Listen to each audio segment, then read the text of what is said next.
Okay, so good morning everyone. Good morning, ma'am. Okay, so now we will move on to the next macro skills, which is writing. So I am Wendy Borja and my partner is Rosita Muhammad, and I'm going to discuss the nature of writing. Next. Okay, so nature of writing. Writing is a visual or tactile representation of language. So when we say visual, it is visible. And when we say tactile, it is a sense of physical touch or felt. We can feel it. Okay, next, it is a system of communication, symbols to record and convey information. So, writing is how we visually or physically represent language. So unlike speaking, which disappears after we say something, writing records words permanently using a symbols like what? Letters, number, or even a braille. So what is braille, by the way? So braille is a written language for who? Very good. So it is represented by a patterns of raised dots that is felt by our fingertips. Okay, so for example, if you tell a story aloud, people can forget it. So there's a possibility that people or everybody will disregard it or forget it. But if you write it down, it stays for years and can be read and done. So that's why writing is important because it allows us to store and share information across time and space. Okay, so next. So according to Brown, 2001, writing is not an innate ability. It must be taught and practiced. So, what have you observed in the quotation of or theory of Brown 2001? Writing is not an innate ability. It must be taught and practiced. So, for you, why? Anyone? Okay, so according here, unlike speaking, writing is natural, and it must be taught and practiced. So think of like swimming. So swimming, no one is born how to swim, right? And also no one is born how to write. It's learned. The process is learning first. Okay, so we learn to write if we are part of a literate society. So if someone teaches us, so we see writing daily like newspapers, advertisement, bills, but often take reading for granted. So not everyone can write without education or proper cognitive development. So, as what I'm saying, writing is not an innate ability. It should be taught by our teachers, our parents, and it should be practiced. Formal instruction. Is everything clear so far? Yes. Very good. Next. And we have two types of writing systems. So I'll just explain the highlights and my partner will enlighten you later on. So we have functional writing and symbolic writing. So when we say functional writing, Writing with purpose. okay, used for everyday needs such as taking notes, writing letters, making lists, or recording events. So it's practical and helps us organize information. So when we say functional, it is a tool or instrument to convey what? information. So, in short, functional writing is direct comprehension or straightforward, unlike symbolic writing. Symbolic writing is, those are examples of functional writing. So we have resume and cover letter, grocery list, lesson plans, policies and guidelines, recipe instructions, and social media posts or informational. So, example of functional writing like resume and cover letter. So, these documents are essential for job applications, summarizing qualifications and experiences to secure employment. So, how about grocery list? Grocery list. Okay, so it's understandable naman, okay? So later on kasi, my partner will enlighten you for this. I'm just highlighting you the information. So next is symbolic writing. Unlike functional writing, symbolic writing goes beyond just recording facts. It expresses a culture's identity, history, and traditions. So it uses symbols like metaphors and figurative languages to convey deeper meanings, emotions, or abstract ideas. So in your observation, what are the differences between functional and symbolic writing? As what I explained earlier. So functional writing is a direct comprehension. So the example is the documents and yes. Just like the grocery lists. Oh yes. So here in symbolic writing, it is the difference between functional and symbolic writing. Symbolic writing is not a straightforward. You need to what? Interpret. Yes, analyze.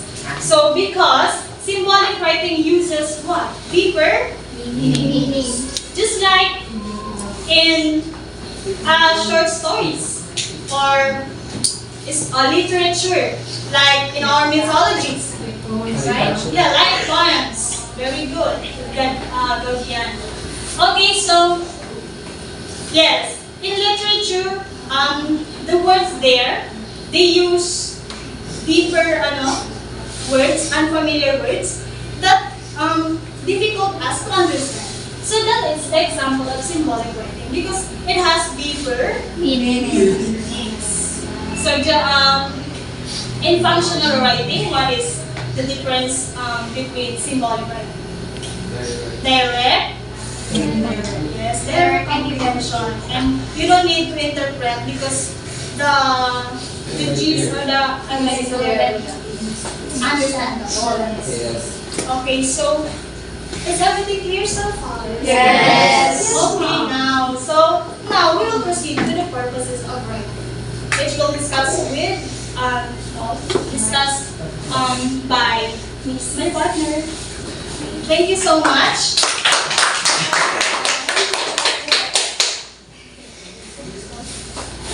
So, good morning, class. Good morning, ma'am. So,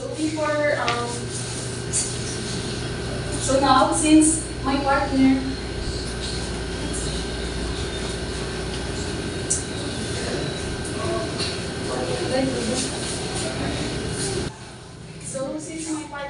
already discussed the nature of writing, now I will discuss the purposes of writing.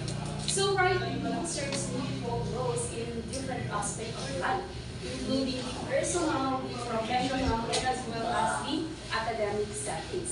So before we proceed, I have a question. Why do you think class writing is very important in our daily lives?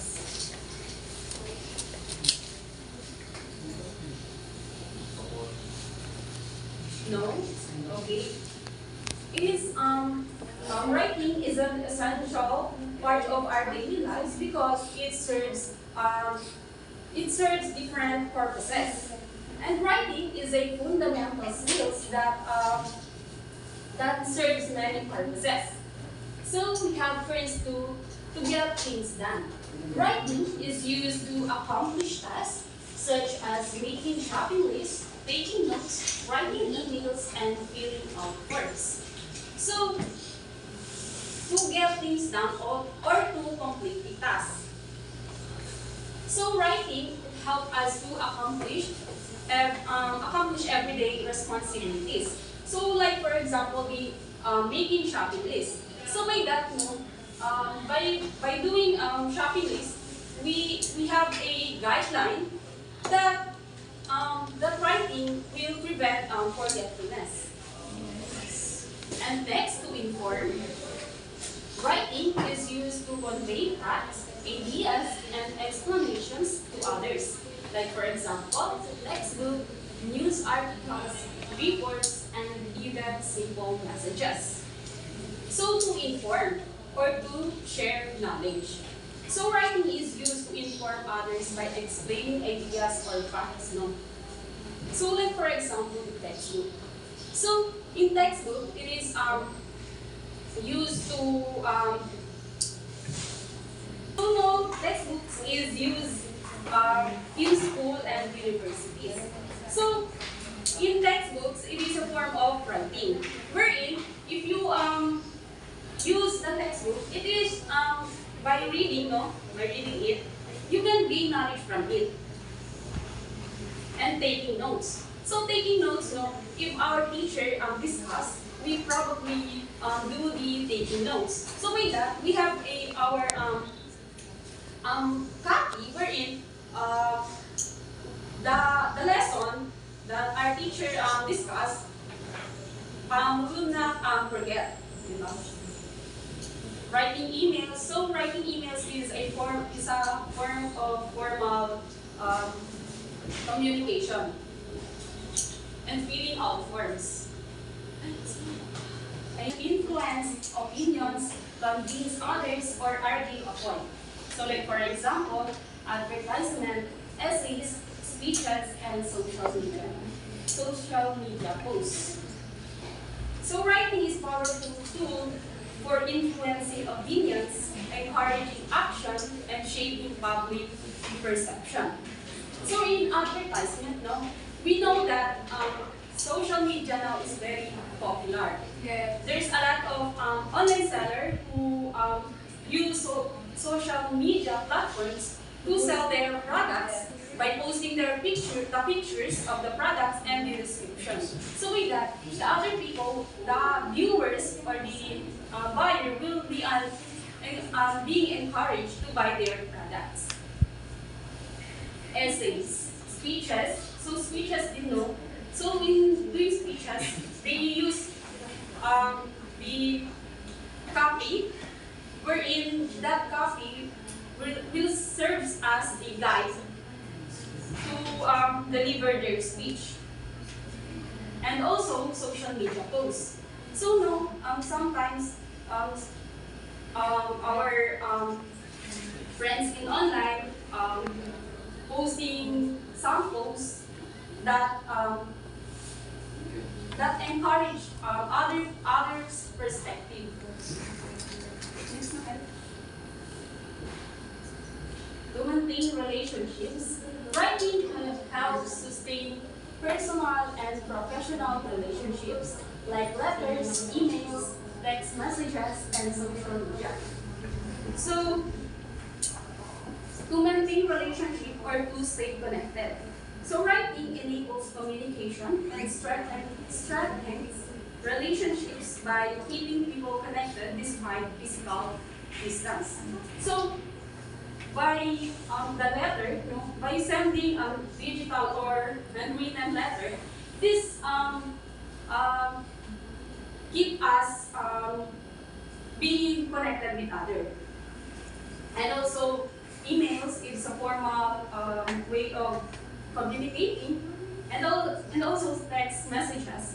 So even you are far from each other, through texting, you can still be connected.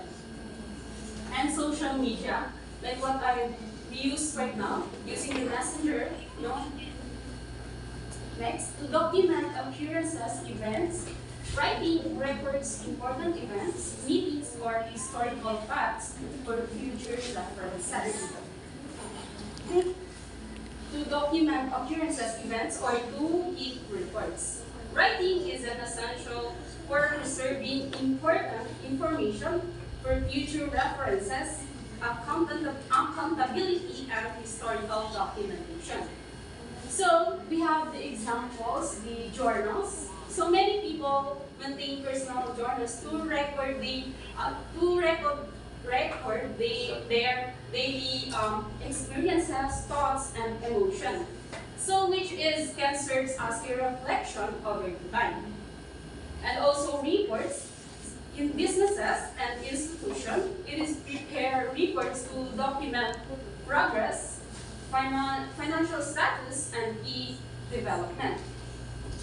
And last, to record feelings, experiences, and observations. Writing allows for self-expression and reflection through journals, poetry, storytelling, and creative writing. So to record feeling or to express thoughts and feelings. So in journal or diary, by the use of writing, we can express our feelings, our thoughts, or our perception. And also in storytelling and creative writing, whether through novels, blogs, or script, writing enables individuals to convey their imagination, beliefs, and viewpoints. Remember this, The purposes of writing it is as outlined by Chitravello et al. 2005. So, according to him, it serves various the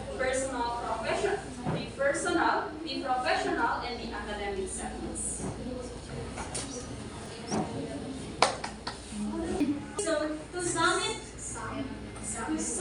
it up, okay, so therefore, writing is considered the hardest matter skill because it requires a combination of multiple abilities, like what? Including thinking, organizing, grammar, vocabulary, and mechanics. So like punctuation and spelling.